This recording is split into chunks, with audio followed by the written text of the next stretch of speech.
Hey guys, this here is the Nova N1 by AirStar. They've actually been around for quite a while. However, this is the first time I've ever heard about them. They just started producing these markers roughly 3 weeks ago, and they were really unique looking and different, so I wanted to try one. The biggest difference about them is that the barrel is actually what holds the ball. There is no bolt, so they call it an articulating barrel, meaning the barrel actually moves back and forth whenever a shot takes place. And if you hold the trigger down, the barrel stays forward and gives it a very cool and different shot. I was playing with it yesterday, and one of the OGs at the field said that it shot like the most perfectly tuned autococker he ever played with, and I actually thought that was the perfect description for one of these things, because they just feel like an autococker, just with the way the barrel moves back and forth.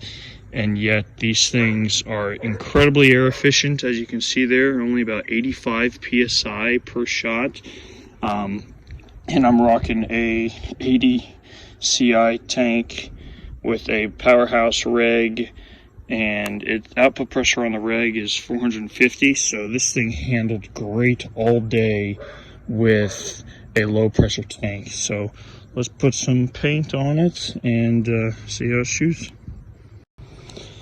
Alright, I got my Bunker King control on here, and I put about almost a case through this yesterday on the field.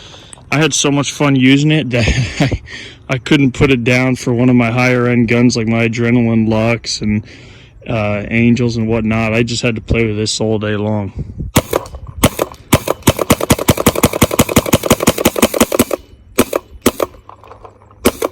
So I would occasionally have issues like that where it would just stop feeding.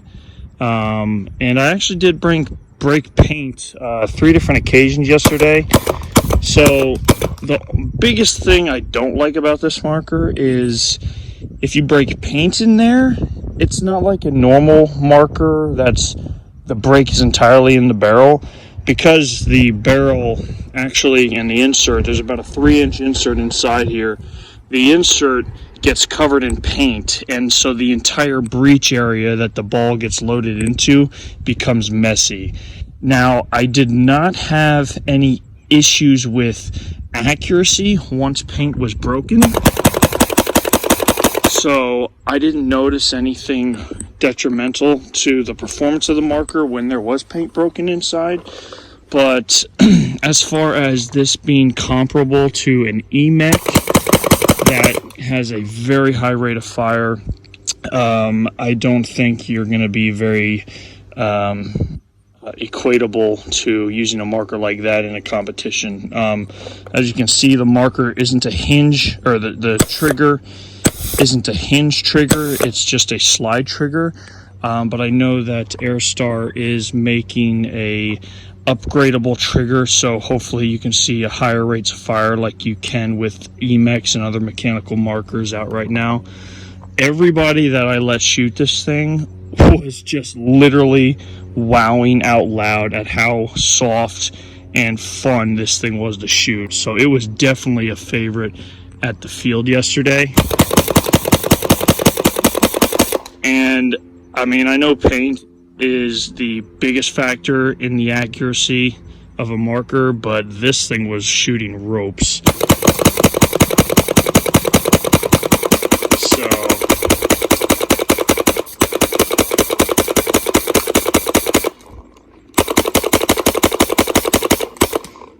now they do make a forward trigger, a forward front grip for it, but I didn't have one. The higher quality one is about $80, but honestly, I was able to use this right here as like a little handhold, and I did just fine with the stock marker.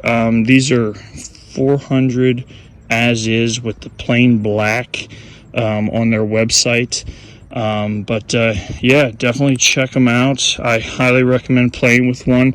They're going to be more for your players that just like to use something different. As far as being competitive, I know AirStar is making different variations of the N1. I know they're coming out with an N3 here very soon, but so they might have something in the future that's more of a competition level, but this is definitely a great marker just to have for fun and to play rec ball with. I had a blast with it. Alright guys, thanks for watching. So some things that came to mind in afterthought, I'll just be honest. The marker is, as I said, so fun to shoot. But there were some things about it that I didn't particularly care for, and just, wanted to be honest for anybody that's interested in these.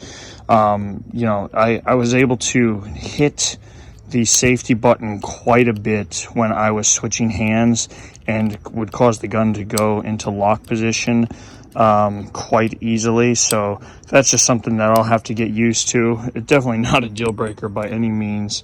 The ASA on-off button is kind of tricky to get to, especially if you're wearing gloves. So that was something I noted as well. And what else? In their maintenance videos, I took the entire gun apart last night. As you can see, there's some grease being blown out from the one set screw there.